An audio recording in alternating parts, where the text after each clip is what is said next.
Hello friend, कैसे हैं आप सब। उम्मीद है कि आप सब अच्छे हैं, आप लोगों की तैयारी अच्छी चलिए। ठीक है दोस्तों, आज हम आप लोगों के साथ सेट नंबर 2 आप लोग के साथ डिस्कस करने वाले हैं और उम्मीद करते हैं कि सेट आप लोग को बहुत ही पसंद आएगा। ठीक है, तो चलिए स्टार्ट करते हैं हम लोग क्वेश्चन नंबर फर्स्ट। साथ साथ ये भी बोलना चाहते हैं जो फ्रेंड इस चैनल पे पहली बार विजिट कर रहे हैं तो चैनल को सब्सक्राइब कर लीजिए और साथ में बेल आइकन को प्रेस करना नहीं भूलिएगा। ठीक है, तो स्टार्ट करते हैं हम लोग क्वेश्चन नंबर फर्स्ट।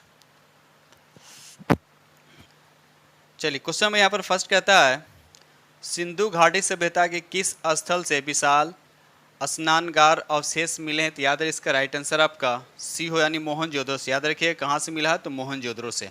और मोहनजोदड़ो जो है ये सिंधु नदी किनारे बसा और ये पाकिस्तान के सिंध प्रांत में स्थित है। ठीक है, चलिए क्वेश्चन नंबर 2 कहता है, इंडिका नामक ग्रंथ की रचना किसने की। बिल्कुल इजी क्वेश्चन है, तो इसका राइट आंसर आपका डी हो जाएगा, यानी मेगास्थनीज जो है इंडिका का लेखक है और इसमें इस ग्रंथ में पाटलिपुत्र के प्रशासन का वर्णन किया गया। ठीक है, चलिए ये रहा अगला प्रश्न। क्वेश्चन नंबर यहाँ पर 3 कहता है, भरत और 10 राजाओं के बीच दशरथ युद्ध किस नदी के तट पर हुआ था। तो इसका राइट आंसर आपका सी हो जाएगा, पुरुषनी नदी के तट पर हुआ था। याद है पुरुषनी नदी के तट पर हुआ था, याद रखिएगा।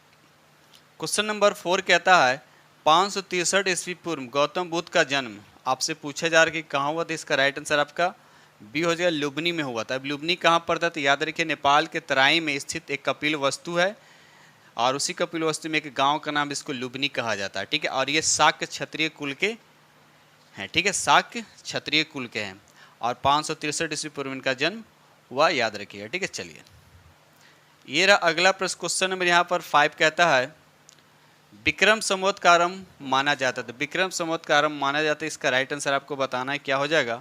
इसका राइट आंसर आपका ये हो जाने 57 ईस्वी पूर्व। याद रखिए 57 ईस्वी पूर्व। ठीक है, चलिए आगे बढ़ते हम लोग अगले प्रश्न की तरफ। Question number 6। क्वेश्चन नंबर 6 कहता है, गुप्त शासकों की शासकीय यानी राजकीय भाषा आपसे पूछा गया, राजकीय भाषा क्या थी। तो इसका राइट आंसर आपको बताएं, इसका राइट आंसर क्या हो जाएगा। तो याद इसका राइट आंसर आपका ई हो जाएगा, उपयुक्त में से कोई नहीं। याद रखिए उपयुक्त में से कोई नहीं। यहाँ का भाषा क्या था, संस्कृति था। याद रखिएगा संस्कृति, क्या भाषा था, तो संस्कृति, याद रखिएगा। ठीक है, चलिए ये रहा क्वेश्चन नंबर आपका 7 कहता है, एलोरा का प्रसिद्ध शिव मंदिर का निर्माण किस शासक ने करवाया था। क्वेश्चन बहुत बार रिपीट हो चुका है, तो याद है इसका राइट आंसर आपका ये होगा, कृष्ण प्रथम ने एलोरा का प्रसिद्ध मंदिर शिव मंदिर का निर्माण करवाया था और ये किस राजवंश से। याद है राष्ट्रकूट वंश। याद रखिए राष्ट्रकूट वंश। ठीक है, क्वेश्चन नंबर 8 कहता है, महमूद गजनवी ने भारत पर कितनी बार आक्रमण किया था। तो याद रखिएगा इसका राइट आंसर आपका 17 बार, यानी ऑप्शन 17, हाँ ये भी आपका राइट आंसर हो जाएगा। ठीक है, यानी 17 बार जो भारत पे आक्रमण किया था। कब से कब, तो याद रखिए 1009 से 1027 तक के बीच में उन्होंने 17 बार भारत पर क्या किया था, आक्रमण किया था। ठीक है, चलिए ये रहा अगला प्रश्न। क्वेश्चन नंबर यहाँ पर 9 कहता है, दिल्ली सल्तनत का वास्तविक संस्थापक किसे माना जाता है। तो इसका राइट आंसर आपका सी हो जाएगा, इल्तुतमिश को माना जाता है। याद है इल्तुतमिश को माना जाता है। इसका शासनकाल था 1210 से 1236 और ये और याद रखिए किसी को इल्तुतमिश को ही कहा जाता है, गुलामों का गुलाम किसको कहा जाता है, तो इल्तुतमिश को ही कहा जाता है। ठीक है, चलिए आगे बढ़ते हम लोग अगले प्रश्न की तरफ। क्वेश्चन नंबर यहाँ पे 10 कहता है, किस राजवंश ने दिल्ली सल्तनत में सबसे कम समय तक शासन किया था। तो याद है इसका राइट आंसर आपका डी, यानी खिलजी वंश जो सबसे कम समय तक शासन किया था। याद रहे मात्र 30 साल, यानी 30 साल तक ये शासन किया था। और अब क्वेश्चन यहाँ से भी बनता है कि सबसे कम समय ये शासन किया था, सबसे ज़्यादा कौन किया था, तो तुगलक वंश। याद रखिए तुगलक वंश कितने साल, ये लगभग 94 वर्ष तक ये शासन किया। चलिए क्वेश्चन यहाँ पे 11 कहता है, अकबर के समय संपूर्ण साम्राज्य कितने सूबों में विभक्त था। ठीक है, तो यहाँ तो राइट आंसर दे रखा आपका 15 दे रखा है, लेकिन 12 सूबों होना चाहिए। ठीक है ना, 12 सूबों में क्या था, विभक्त है। इस राइट आंसर आपका दे रखा है, यहाँ पर सी दे रखा है। इसको थोड़ा सा देखिए कमेंट से बताइएगा कि 12 होगा या 15 होगा। ठीक है, चलिए बढ़ते हम लोग अगले प्रश्न की तरफ। चलिए क्वेश्चन में यहाँ पर 12 कहता है कि निम्नलिखित में कौन आपका सुमेलित नहीं है। आपसे पूछा जा रहा है कि इसमें कौन सुमेलित नहीं है। ठीक है, तो यहाँ पर देखा जाए तो डी ऑप्शन आपका ये सुमेलित नहीं है। याद रखिए डी ऑप्शन का आपका सुमेलित नहीं है। करा फ्रांसीसी जो है प्रथम कारखाना कहाँ स्थापित, तो कालीकट में नहीं किया था, ये कहाँ स्थापित, तो सूरत में किया था। कहाँ किया था, तो सूरत में किया था। यानी डी ऑप्शन क्या हो गया आपका, गलत हो गया। ठीक है, चलिए बढ़ते हम लोग अगले प्रश्न की तरफ। क्वेश्चन नंबर यहाँ पे 13 कहता है भारत आने वाला प्रथम अंग्रेज कौन था? तो याद इसका राइट आंसर आपका सी हो जाएगा जॉन मिंडेल हॉल। ये प्रथम अंग्रेज था जो भारत आने वाला। कब आया था? तो ये 1597 ईस्वी में, याद रखिएगा। चलिए क्वेश्चन नंबर यहाँ पर 14 कहता है किस उत्तरकालीन मुगल शासक को लंपट मूर्ख कहा जाता है? क्या कहा जाता है? तो लंपट मूर्ख किसको कहा जाता है? तो याद रखिएगा इसका राइट आंसर आपका सी हो जाएगा जहांदार सिंह को कहा, याद रखिए जहांदार सिंह को कहा जाता है। ठीक है, याद रखिएगा। और साहिब बेखबर किसे कहा जाता है? तो ये मुअज्जम को कहा जाता है। ठीक है, और वही हम बात करें रंगीला किसको कहा था? तो मोहम्मद शाह को रंगीला कहा जाता है। और घृणित कार्य किसे कहा था? फर्रुखसियार को, याद रखिएगा। चलिए तो इस तरह से याद रखिएगा। चलिए बढ़ते हम लोग अगले प्रश्न की तरफ। क्वेश्चन नंबर यहाँ पर 15। क्वेश्चन नंबर 15 कहता है बंगाल का अंतिम नवाब कौन था? तो याद है इसका राइट आंसर आपका ये हो जाएगा मुबारक उद्दौला जो है बंगाल का अंतिम नवाब था। यानी कब से कब था? तो याद है 1770 से 1775, याद रखिएगा। चलिए आगे बढ़ते हम लोग अगले प्रश्न की तरफ। क्वेश्चन नंबर यहाँ पर 16 कहता है first war of Indian independence नामक पुस्तक की रचना किसने की थी? तो यहाँ पर राइट आंसर हो जाएगा उपयुक्त में से कोई नहीं। अब जाहिर सी बात इसकी रचना किसने की थी? तो याद रखिएगा वी.डी. सावरकर ने इसकी रचना की थी। याद रखिएगा वी.डी. सावरकर ने इसकी रचना की थी, याद रखिएगा। कुछ समझ से वेद समाज की स्थापना किसने की थी? तो आंसर तो आपको दे रखा है श्री धैर्यधर नायडू, इसका आंसर दे रखा है। लेकिन इसका आंसर तो ये भी होना चाहिए आचार्य केशव चंद्र सेन भी होना चाहिए, केशव चंद्र सेन भी होना चाहिए। ठीक है, कमेंट्स में देख ली बताइएगा क्या आंसर होगा। ठीक है, चलिए आगे बढ़ते हम लोग अगले प्रश्न की तरफ। क्वेश्चन नंबर यहाँ पर 18 कहता है पाइक विद्रोह किसके नेतृत्व में हुआ था? पाइक विद्रोह जो किसके नेतृत्व में हुआ था? इसका राइट आंसर आपका सी हो जाएगा बख्शी जगबंधु के नेतृत्व में हुआ था। और ये कब हुआ था? तो याद रखें 1917 से ये 18 के आसपास में। चलिए क्वेश्चन यहाँ पर 19 कहता है निम्नलिखित में कौन सुमेलित नहीं है? ठीक है, तो बंगाल का जेम्स ऑगस्टम हिक्की सही है, सोम प्रकाश ईश्वर चंद्र विद्यासागर सही है, बंगदूत राजा राम मोहन रेबी राइट, बिहार हेलड गुरु प्रसाद, यानी उपयुक्त में से सभी, यानी सभी यहाँ पर क्या आपका सुमेलित है। तो राइट आंसर क्या हो जाएगा आपका ई हो जाएगा। ठीक है, चलिए बढ़ते हम लोग अगले प्रश्न की तरफ। दोस्तों वीडियो अच्छा लगा तो प्लीज़ लाइक जरूर कीजिएगा, और जो फ्रेंड इस चैनल पे पहली बार विजिट करते चैनल को सब्सक्राइब कर लीजिएगा और साथ में बेल आइकन को प्रेस करना नहीं भूलिएगा। ठीक है, चलिए आगे बढ़ते हम लोग अगले प्रश्न की तरफ। क्वेश्चन नंबर यहाँ पर 20 कहता भारत में 3 विश्वविद्यालय कलकत्ता, मद्रास और बम्बई की स्थापना किस वर्ष किस घोषणा पत्र के तहत की गई थी? तो याद है इसका राइट आंसर आपका बी हो जाएगा, यानी 1854 के वुड डिस्पैच घोषणा के तहत किया गया था। ठीक है, चलिए ये रहा अगला प्रश्न। क्वेश्चन नंबर 21 कहता है भारत में न्यायिक सेवा का जनक किसे कहा जाता है? तो इसका राइट आंसर आपका बी हो जाएगा वारेन हेस्टिंग को कहा जाता है। किसको कहता है? वारेन हेस्टिंग को कहा जाता है। ये कब तक शासनकाल इसका कब से कब तक रहा? तो याद रखिए 1773 से 1785 तक, याद रखिएगा। चलिए आगे बढ़ते हम लोग अगले प्रश्न की तरफ। क्वेश्चन नंबर यहाँ पर 22 कहता है निम्नलिखित में से कौन सी घटना सबसे बाद में हुई थी? आपसे पूछा कौन सी घटना यहाँ पर जो सबसे बाद में हुई थी। अगर हम बात करें सिंध को अंग्रेजी साम्राज्य में मिलाना जाने कब हुआ था? तो याद रखिए 1843 में हुआ था। प्रथम एंग्लो सिख कब हुआ था? तो ये हुआ था 1845 से 46। उसके बाद तृतीय आंग्ल युद्ध की अगर हम बात करते हैं तो ये हुआ था 1885 से 86 में। उसके बाद विधवा पूर्ण विवाह की अगर हम बात करते तो हुआ 1856 में। तो अब इसी के अकॉर्डिंग देख लीजिए सबसे बाद में कौन हुआ था?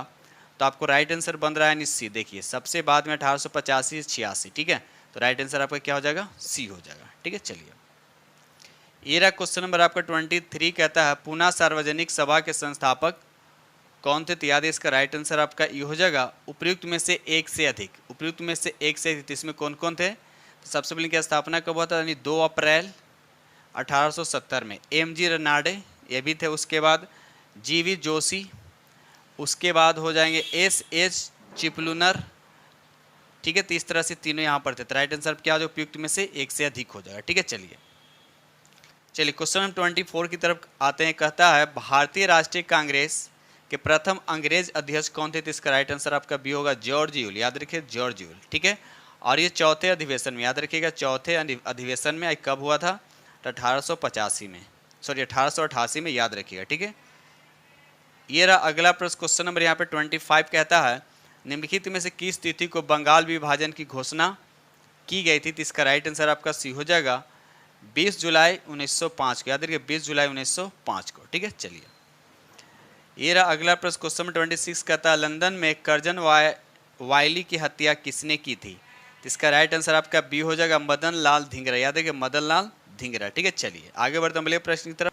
चलिए क्वेश्चन नंबर 27 कहता है असहयोग आंदोलन का प्रस्ताव किसके द्वारा प्रस्तुत किया गया था? तो राइट आंसर क्या हो जाएगा आपका ई हो जाएगा। तो किसके द्वारा प्रस्तुत किया गया था? तो याद रखिए CR दास के द्वारा प्रस्तुत किया गया था। ठीक है, चलिए बढ़ते हम लोग अगले प्रश्न की तरफ।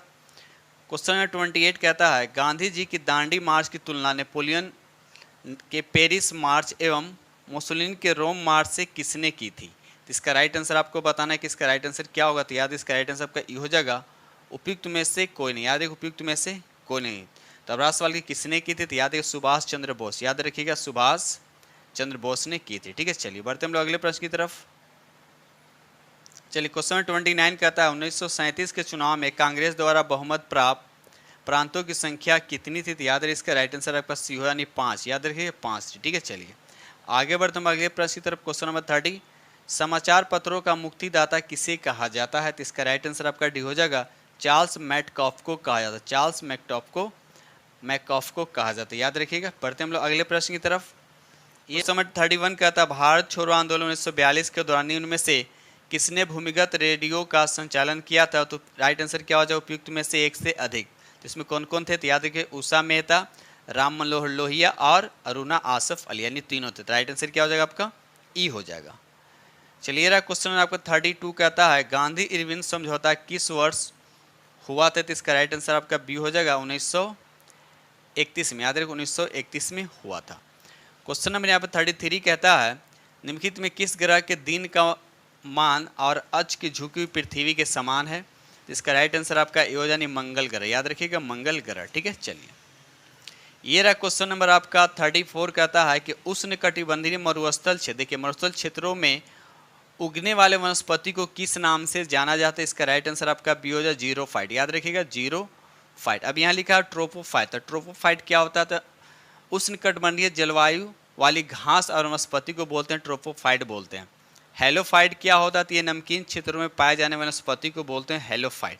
और लिथोफाइट क्या होता है? ये करी चट्टान यानी चट्टानों पर उगने वाले वनस्पति को बोलते हैं लिथोफाइट। ठीक है, चलिए ये रहा क्वेश्चन नंबर आपका 35 कहता है कि वर्मी कल्चर किससे संबंधित है? तो याद रखिएगा इसका राइट आंसर आपका यानी केचुआ पालन से संबंधित है। याद रखिए केचुआ पालन से संबंधित है। ठीक है, चलिए आगे बढ़ते हम लोग अगले प्रश्न की तरफ। क्वेश्चन नंबर यहाँ पर 36 कहता है टिहरी बांध परियोजना किस नदी पर? ये तो भागीरथी नदी और भिलंगना नदी पे। याद रखिए भागीरथी और भिलंगना नदी पर स्थित है। ठीक है, कमेंट सेक्शन से बताया कि टिहरी बांध जो है किस राज्य में? ये भी हम आप लोगों को बता चुके हैं टिहरी बांध जो है ये किस राज्य में। ठीक है, चलिए आगे बढ़ते हम लोग अगले प्रश्न की तरफ। क्वेश्चन नंबर यहाँ पे 37 का था भारत का न्यूनतम जनसंख्या वाला राज्य कौन सा? तो याद है इसका राइट आंसर आपका सी हो जाए सिक्किम। याद रखिएगा सिक्किम। ठीक है, और सबसे अधिक जनसंख्या वाला राज्य कौन है भारत का? तो यूपी हो जाएगा। अगर क्षेत्रफल में पूछेगा तो राजस्थान हो जाएगा। और क्षेत्रफल में सबसे कम किसका है? तो गोवा का। याद रखिएगा। ठीक है, चलिए सर यहाँ पर 38 कहता है निम्नलिखित में कौन सा सही सुमेलित है? तो याद रखिए यहाँ पर राइट आंसर आपका ई हो जाएगा उपयुक्त में से एक से अधिक। अगर हम बात करते हैं वन अनुसंधान संस्थान कहते हैं देहरादून में है, शुष्क वन अनुसंधान संस्थान कहती है जोधपुर में है, हिमालय वन अनुसंधान संस्थान कहती है शिमला में है, भारत गन्ना अनुसंधान केंद्र कहाँ है? तो ये कानपुर में नहीं है बल्कि ये कहाँ है? तो याद रखिएगा ये लखनऊ में। कहाँ? तो ये लखनऊ में। ठीक है, याद रखिएगा। चलिए आगे बढ़ते हम लोग अगले प्रश्न की तरफ।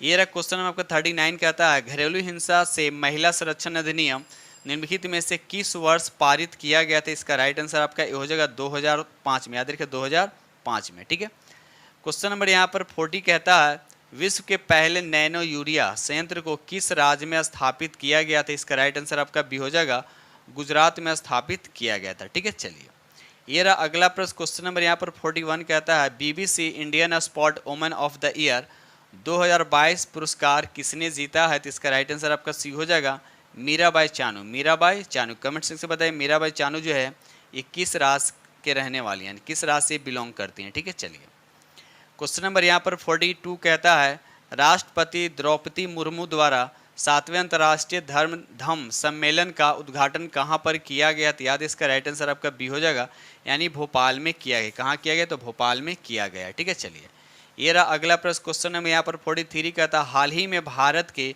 किस राज्य या केंद्र शासित प्रदेश में लिथियम के भंडार मिले हैं? तो इसका राइट आंसर आपका ई हो जाए उपयुक्त में से एक से अधिक। याद रखिए उपयुक्त में से एक से अधिक। ठीक है, चलिए आगे बढ़ते हम लोग अगले प्रश्न की तरफ।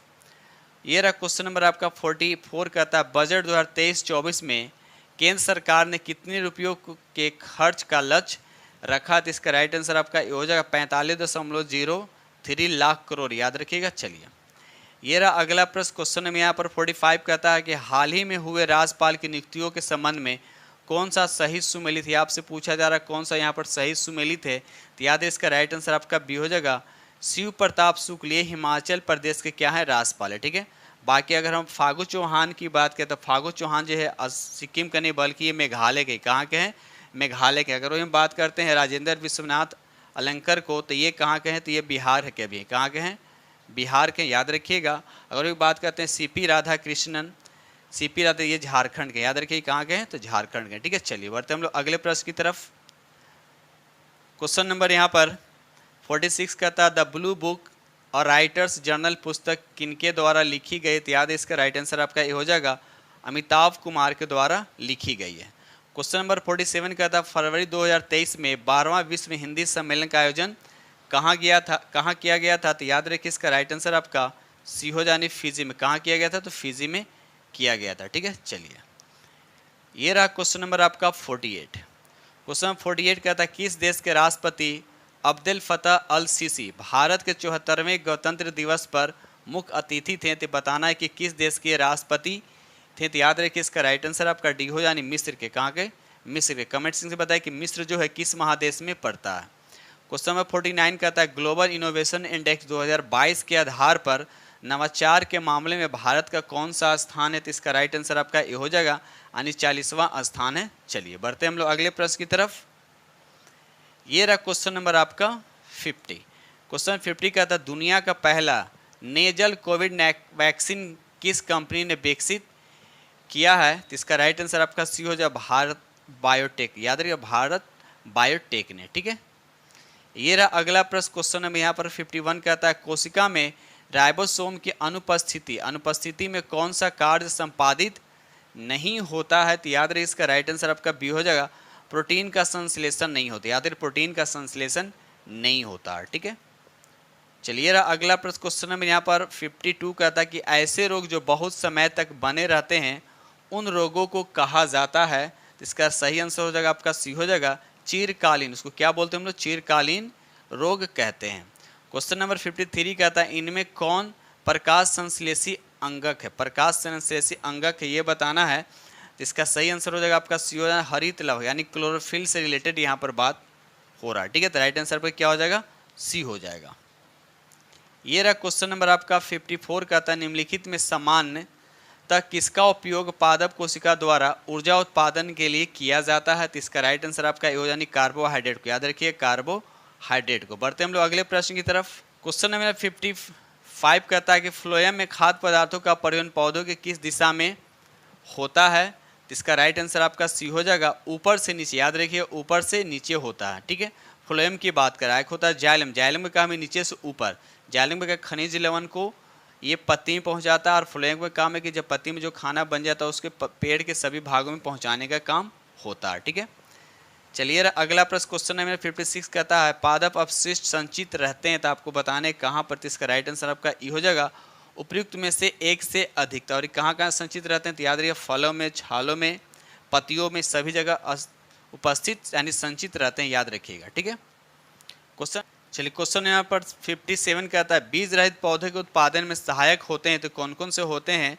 तो आपका ऑक्सीजन्स हो जाएगा और जिब्रेलिन्स हो जाएगा। तो आपका देखा राइट आंसर क्या हो जाएगा? ये हो जाएगा उपयुक्त में से एक से अधिक। ठीक है, चलिए ये रहा क्वेश्चन नंबर आपका 58 कहता है निम्नलिखित में किस दर्पण द्वारा वास्तविक प्रतिबिंब मिल सकता है? ये आपसे पूछा। तो समतल द्वारा क्या बनता है? काल्पनिक बनता है। उत्तल दर्पण द्वारा भी काल्पनिक बनता है तो ये भी नहीं होगा। तो राइट आंसर क्या होगा आपका? बी हो जाए क्योंकि इसके द्वारा वास्तविक तो बनता है या साथ साथ काल्पनिक बनता है। ठीक है, तो कमेंट सेक्शन में बताइए किस कंडीशन में अवतल दर्पण द्वारा काल्पनिक प्रतिबिंब बनता है यानी वस्तु कहाँ पर रखा जाता है। ठीक है, चलिए ये रहा क्वेश्चन नंबर आपका 59 का था, सामान्य नेत्र अधिकतम कितनी दूरी तक की वस्तुओं को साफ साफ देख सकता है? तो इसका राइट आंसर आपका डी हो जाएगा, अनंत तक। तो याद रखिए 25 से लेके अनंत तक को क्या करता है, वो साफ साफ देख सकता है। ठीक है, चलिए ये रहा क्वेश्चन नंबर आपका 60 कहता है विद्युत धारा उत्पन्न करने की युक्ति को क्या कहते हैं? विद्युत धारा उत्पन्न करने की युक्ति को क्या कहते हैं? तो यार उसको जनरेटर बोलते हैं, यानी डायनमो इसको बोला जाता है। ठीक है, याद रखिएगा। चलिए बढ़ते हम लोग अगले प्रश्न की तरफ। क्वेश्चन नंबर यहाँ पर 61 का था, विस्थापन के दर को क्या कहता है? विस्थापन के दर को क्या कहा जाता है? तो यार उसको वेग बोला जाता है। क्या बोला जाता है? वेग बोला जाता है। वही जाता है कि वेग में परिवर्तन के दर को क्या, तो उसको त्वरण कहते हैं। त्वरण का मात्रा क्या होता है? मीटर पर सेकेंड स्क्वायर होता है। ठीक है, और त्वरण और वेग दोनों क्या है? सदिश राशि यानी वेक्टर क्वांटिटी है। ठीक है, क्वेश्चन नंबर यहाँ पर 62 का था, दो कणों के बीच गुरुत्वाकर्षण बल होता है, उनके बीच की दूरी क्या होता है? तो ये आपको बताना है। तो याद रखिए इसका राइट आंसर आपका भी हो जाएगा, उनके बीच की दूरी के वर्ग के व्युत्क्रमानुपाती होता है। यानी अगर ये ऐसा देखा तो इस तरह से होता है। देखिए दोनों के बीच की दूरी अगर डी है तो इस तरह से कंडीशन लिखा जाता है। ठीक है, चलिए क्वेश्चन नंबर 63 का था, निम्नलिखित में से लवण का उदाहरण आपसे पूछा, इसमें कौन लवण है? तो यहाँ पर राइट आंसर आपका बी यानी सोडियम क्लोराइड क्या एक लवण यानी सॉल्ट है। ठीक है, याद रखिए कॉमन सॉल्ट भी इसको बोला जाता है क्योंकि आम जिंदगी में इसको यूज किया जाता है। क्वेश्चन नंबर यहाँ पे 64 कहता है मैग्नीशियम आयन दे रखा, में इलेक्ट्रॉन की संख्या पूछा जा रहा है। ठीक है ना, यहाँ पर मैग्नीशियम आयन है, तो मैग्नीशियम आयन में अगर मैग्नीशियम की बात की इसमें कितना होता है? 12 इलेक्ट्रॉन होता है। लेकिन मैग्नीशियम आयन की अगर हम बात करते हैं तो इसमें क्या होता है? 2 इलेक्ट्रॉन क्या करता है? लॉस कर देता है। तो यानी इलेक्ट्रॉन की संख्या कितना हो जाएगा? इसमें 10 हो जाए, यानी राइट आंसर आपका क्या हो जाएगा? ए हो जाएगा। ठीक है, चलिए क्वेश्चन नंबर 65 का था, द्विबंधनी डबल बॉन्ड की बात किया जा रहा है। ठीक है, द्विबंधन वाले रासायनिक बंधन से बंधे परमाणुओं के मध्य कितने इलेक्ट्रॉन का साझा होता है? द्विबंधन का मतलब 2-2 इलेक्ट्रॉन का साझा होता है। टोटल कितने इलेक्ट्रॉन हो गया आपका? 4 इलेक्ट्रॉन हो गया। तो राइट आंसर आपका क्या हो जाएगा? बी हो जाएगा। ठीक है, चलिए आगे बढ़ते हैं अगले प्रश्न की तरफ। क्वेश्चन नंबर 66 कहता है, क्वेश्चन नंबर 66 कहता है द्रवीभूत पेट्रोलियम गैस का अवयव, इसमें बताना है कौन सा इसमें से होता है। तो याद इसका राइट आंसर आपका ई हो जाएगा। इसमें ब्यूटेन भी होते हैं, प्रोपेन भी होता है और इथेन भी होता है। राइट आंसर पर क्या हो जाएगा? ई हो जाएगा। ठीक है, कहीं कहीं आपको मेथेन भी दे रखा था, यानी समझिए तो यहाँ पर एक से अधिक आपका आंसर होगा, यानी उपयुक्त में से ई हो जाएगा। ठीक है, चलिए ये रहा अगला प्रश्न। क्वेश्चन नंबर यहाँ पर 67 कहता है, एक सहसंयोजी यौगिक का नाम बताएं जिसका उपयोग हम दैनिक जीवन में करते हैं। दैनिक जीवन में करते हैं तो इसका राइट आंसर आपको क्या हो जाएगा? ए हो जाएगा, यानी वाटर। क्या हो जाएगा? वाटर का हम लोग आम जिंदगी में क्या करते हैं? यूज़ करते हैं। एक क्वेश्चन आता है कि हाइड्रोजन को जलाने पे क्या बनता है? कमेंट सेक्शन में लिखकर बताइएगा कि जब हाइड्रोजन को जलाएंगे तो क्या बनेगा। ठीक है, ये रहा अगला प्रश्न। क्वेश्चन नंबर यहाँ पर 68 कहता है कि एल्डिहाइड श्रेणी की यौगिक में निम्नलिखित में से कौन सा क्रियाशील समूह होता है? बिल्कुल जी, एल्डिहाइड की बात पूछा जा रहा। तो यहाँ पर राइट आंसर आपका सी एल्डिहाइड का ये होता है। ये किसका होता है? एल्कोहल का होता है, ये होता है एसिड का होता है। याद रखिएगा एसिड का होता है। ठीक है, चलिए बढ़ते हम लोग अगले प्रश्न की तरफ। क्वेश्चन नंबर 69 कहता है हमारे संविधान में नीति निर्देशक सिद्धांत क्या है? ये आपसे पूछा। तो याद इसका राइट आंसर आपका डी हो जाएगा, यानी कानूनी अदालतों द्वारा अपरिवर्तनीय। याद रखिए कानूनी अदालतों द्वारा अपरिवर्तनीय। ठीक है, चलिए बढ़ते हम लोग अगले प्रश्न की तरफ।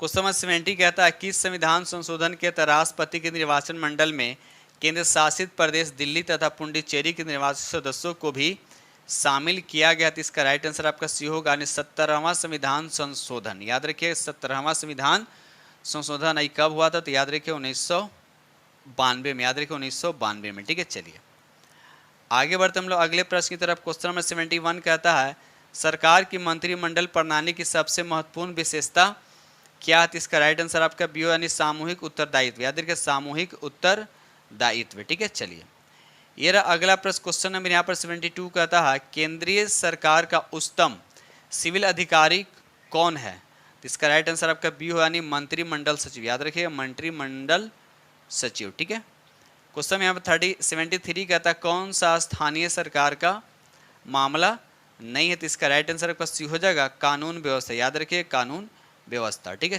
क्वेश्चन नंबर यहाँ पे 74 कहता है विधायकों तथा सांसदों द्वारा ली जाने वाली शपथ या प्रतिज्ञा प्रारूप किस अनुसूची में वर्णित है? तो याद है इसका राइट आंसर आपका बी हो जाए, तीसरी अनुसूची में। याद रखिए तीसरी अनुसूची में वर्णित है। तीसरी अनुसूची किससे संबंधित है? याद रखिएगा शपथ से, याद रखिएगा शपथ से। कमेंट सेक्शन से बताइए दूसरी अनुसूची जो है किससे संबंधित है? दूसरी अनुसूची जो है किससे संबंधित है? ठीक है, चलिए क्वेश्चन में यहाँ पर 75 कहता है कि राष्ट्रीय स्मारकों, स्थानों तथा वस्तुओं को संरक्षण किस अनुच्छेद में वर्णित है? तो इसका राइट आंसर आपको बताना है। तो क्या हो जाएगा? सी हो जाएगा अनुच्छेद 49 में। याद रखिए अनुच्छेद 49 में। ठीक है, चलिए ये रहा अगला प्रश्न। क्वेश्चन नंबर यहाँ पर 78 कहता है भारतीय संविधान के किस अनुच्छेद में अनुसूचित जातियों और अनुसूचित जनजातियों के लिए आरक्षण का प्रावधान किया गया? तो इसका राइट आंसर आपका क्या हो जाएगा? सी हो जाएगा अनुच्छेद 335। याद रखिए अनुच्छेद 335। ठीक है, चलिए क्वेश्चन यहाँ पर 77 कहता है कि आर्थिक आयोजन एक अनिवार्य अभिलक्षण कह रहा है कि आर्थिक आयोजन जो है एक अनिवार्य अभिलक्षण है। तो इसका राइट आंसर क्या हो जाएगा? आपका सी हो जाएगा समाजवादी अर्थव्यवस्था। याद रखिए समाजवादी अर्थव्यवस्था। ठीक है, चलिए बढ़ते हम लोग अगले प्रश्न की तरफ। क्वेश्चन में यहाँ पर 78 कहता है निम्नलिखित में से भारतीय अर्थव्यवस्था के तृतीय क्षेत्र के अंतर्गत आता है। तो आपको बताना तृतीय क्षेत्र के अंतर्गत कौन आता है? तो याद रखिए इसका राइट आंसर आपका बी हो जाए, यानी वस्तुओं का परिवहन। याद रखिए वस्तुओं का परिवहन। ठीक है, चलिए आगे बढ़ते हम लोग अगले प्रश्न की तरफ। ये रहा क्वेश्चन नंबर आपका 79 कहता है बिहार का आर्थिक सर्वेक्षण 2022-23 के अनुसार वर्तमान राज्यों में शहरीकरण का स्तर पूछा जाए कितना, अभी कितना शहरीकरण है? तो इसका राइट आंसर आपका सी हो जाएगा, यानी 16.2। याद रखिए 16.2। ठीक, पिछले साल के मुकाबले में पिछले साल कितना था? यानी 15.3 था। याद रखिए 15.3 था। ठीक है, चलिए क्वेश्चन नंबर यहाँ पर 80 कहता है केंद्रीय बजट 2023-24 में निर्धारित विकास की 7 प्राथमिकताएं जिसे सप्तऋषि नाम दिया गया में शामिल है। तो आपको बताएं इसमें कौन शामिल है? तो याद रखिए इसका राइट आंसर आपका ई हो जाए उपयुक्त में से एक से अधिक। याद रखिए उपयुक्त में से एक से अधिक। ठीक है, क्वेश्चन नंबर यहाँ पर 81 कहता है बिहार के निम्न हिस्सों में से कौन सा हिस्सा भूतायित दृष्टि से अपेक्षाकृत पुराना है? यह पूछा जा रहा अपेक्षाकृत पुराना है। तो इसका राइट आंसर आपका सी हो जाएगा खड़गपुर की पहाड़ियाँ। याद रखिए खड़गपुर की पहाड़ियाँ। ठीक है, चलिए ये रहा क्वेश्चन नंबर आपका 82 कहता है कि निम्नलिखित भारतीय द्वीपों में से कौन सा द्वीप भारत और श्रीलंका के मध्य है? भारत और श्रीलंका के मध्य। तो इसका राइट आंसर आपका सी हो जाए रामेश्वरम। याद रखिएगा रामेश्वरम। ठीक है, बढ़ते हम लोग अगले प्रश्न की तरफ। क्वेश्चन नंबर यहाँ पे 83 कहता है भारत की सबसे लंबी नदी कौन है? तो इसका राइट आंसर आपका बी यानी गंगा हो जाएगा, जिसकी कुल लंबाई कितना है? 2525 किलोमीटर। ठीक है, कमेंट सेक्शन में बताइए कि बिहार में गंगा नदी की कुल लंबाई कितना? बिहार में गंगा नदी की कुल लंबाई कितनी है? क्वेश्चन नंबर यहाँ पे 84 कहता है कि रेगुर किसका नाम है? रेगुर मिट्टी जो है एक मिट्टी का नाम है। तो बताना किस मिट्टी को रेगुर मिट्टी कहा जाता है? तो याद रखिएगा ऑप्शन सी यानी काली मिट्टी को रेगुर मिट्टी कहा जाता है। और इसमें क्या होता है? कपास की खेती बहुत अच्छे से इसमें होता है। याद रखिएगा। ठीक है, चलिए ये रहा क्वेश्चन नंबर आपका 85। एक निश्चित आकृति में व्यवस्थित ताराओं का समूह कहलाता है। तो क्या कहलाता है? इसका राइट आंसर आपका बी, उसको बोलते हैं हम लोग नक्षत्र बोलते हैं। क्या बोलते हैं? नक्षत्र बोलते हैं, या इसको तारामंडल भी कहा जाता है। क्वेश्चन नंबर 86 कहता है विश्व पृथ्वी दिवस कब मनाया जाता है? विश्व पृथ्वी दिवस जो है ये कब मनाया जाता है? तो याद रखिए इसका राइट आंसर आपका ए हो यानी 22 अप्रैल को मनाया जाता है। याद रखिए 22 अप्रैल को मनाया जाता है। चलिए रहा अगला प्रश्न। क्वेश्चन नंबर यहाँ पे 87 कहता है यदि दो स्थानों की स्थिति 90 डिग्री देशांतर का अंतर है तब दोनों स्थानों के बीच समय का अंतर आपसे पूछा जाए। देखिए आपके डिग्री में अंतर दे रखा, आपको समय में अंतर पूछा है, तो आपको पता होना चाहिए कि 1 डिग्री में कितना मिनट होता है? 4 मिनट। 90 डिग्री में कितना हो? 9 चौके 36 मिनट हो जाए। कितना हो जाएगा? 9 चौके 36 मिनट होगा। अब इसको घंटा में करने के लिए 60 से क्या करेंगे? भाग करेंगे। 0 से 0 कैंसिल है, 6 से 6 कट जाएगा, 6 से 6 बार में कट जाएगा। यानी उन दोनों स्थानों के बीच की दूरी कितने घंटे का अंतर रहेगा? तो 6 घंटे का अंतर रहेगा। ठीक है, चलिए याद रखिएगा 1 डिग्री देशांतर में कितना होता है? 4 मिनट। याद रखिएगा ये चीज़ें। ठीक है, चलिए बढ़ते हम लोग अगले प्रश्न की तरफ। क्वेश्चन नंबर यहाँ पर 88 कहता है निम्नलिखित समुद्री धाराओं में से कौन हिंद महासागर की धारा नहीं है? तो इसका राइट आंसर आपका डी हो जाएगा वेंगुएला धारा जो है ये हिंद महासागर की धारा नहीं है। ठीक है, चलिए क्वेश्चन यहाँ पे 89 कहता है इनमें कौन सा झील उत्तरी अमेरिका के ग्रेट लैक्स का हिस्सा नहीं है? तो इसका राइट आंसर आपको बताना है। तो याद है इसका राइट आंसर आपका ए यानी बियर जो है ये ग्रेट लैक्स का हिस्सा नहीं है। बढ़ते हम लोग अगले प्रश्न की तरफ। क्वेश्चन नंबर यहाँ पर 90 कहता है जैव विविधता का सबसे महत्वपूर्ण पहलू है, तो आपको बताना है इसका राइट आंसर कौन सा हो जाएगा। तो याद है इसका राइट आंसर पर डी हो जाएगा, पारिस्थितिकी तंत्र का निर्वहन। याद रखिए पारिस्थितिकी तंत्र का निर्वहन। ठीक है, ये रहा अगला प्रश्न। क्वेश्चन नंबर यहाँ पे 91 कहता है पर्यावरण में ग्रीन हाउस प्रभाव में वृद्धि होती है। ग्रीन हाउस प्रभाव में वृद्धि होती है तो किसके कारण ये वृद्धि होती है? तो इसका राइट आंसर आपका बी हो जाएगा, कार्बन डाइऑक्साइड के कारण। याद रखिए कार्बन डाइऑक्साइड के कारण। अब साथ साथ ये भी याद रखिएगा कि प्रमुख ग्रीन हाउस गैस कौन कौन से होते हैं। तो पहले याद होगा जलवाष्प याद रखिएगा, कार्बन डाइऑक्साइड हो जाएगा, उसके बाद मीथेन हो जाएगा, और उसके बाद नाइट्रस ऑक्साइड होगा, उसके बाद CFC हो जाती है। ये सब क्या है? ग्रीन हाउस गैस के अंतर्गत आते हैं। ठीक है, चलिए बढ़ते हम लोग अगले प्रश्न की तरफ। चलिए क्वेश्चन नंबर यहाँ पे 92 कहता है कार्बन डेटिंग का दृष्टिकोण। कार्बन डेटिंग का दृष्टिकोण इनमें से किससे शुरू होता है? तो इसका राइट आंसर आपका ए हो जाएगा, कियोटो प्रोटोकॉल। याद है कि कियोटो प्रोटोकॉल से शुरू होता है। क्वेश्चन नंबर 93 कहता है ओजोन परत संरक्षण दिवस मनाया जाता है तो कब मनाया जाता है? तो याद है कि 16 सितंबर को, यानी ऑप्शन ए आपका राइट आंसर हो। एक आता है मॉन्ट्रियल प्रोटोकॉल। याद है कि मॉन्ट्रियल प्रोटोकॉल आता है जो ओजोन से संबंधित है। याद रखिएगा मॉन्ट्रियल प्रोटोकॉल जो है जो ओजोन से संबंधित है, यह भी याद रखिएगा। क्वेश्चन यहाँ पर 94 कहता है कि राजीव गांधी वन्य जीवन संरक्षण पुरस्कार दिया गया था तो किसको दिया गया था? तो इसका राइट आंसर आपका ये हो जाए, उपयुक्त में से एक से अधिक को दिया गया था। ठीक है, चलिए बढ़ते हम लोग अगले प्रश्न की तरफ। क्वेश्चन नंबर यहाँ पर 95 कहता है कि भारत का राष्ट्रीय जैविक उद्यान स्थित है तो है ये कहाँ? तो इसका राइट आंसर आपका सी हो जाए, ये नई दिल्ली में। कहाँ है? तो ये नई दिल्ली में स्थित है। क्वेश्चन नंबर 96 कहता है निम्न में से किसकी my picture of free India नामक पुस्तक की रचयिता पंचायती राज व्यवस्था से संबंधित है? तो इसका राइट आंसर आपका बी हो जाएगा, यानी महात्मा गांधी। याद रखिएगा महात्मा गांधी। ठीक है, ये रहा अगला प्रश्न। क्वेश्चन नंबर यहाँ पर 97 कहता है बिहार विधानसभा में सीटों की कुल संख्या पूछा है। बिहार विधानसभा में सीटों की संख्या कितना? तो याद है कि 243।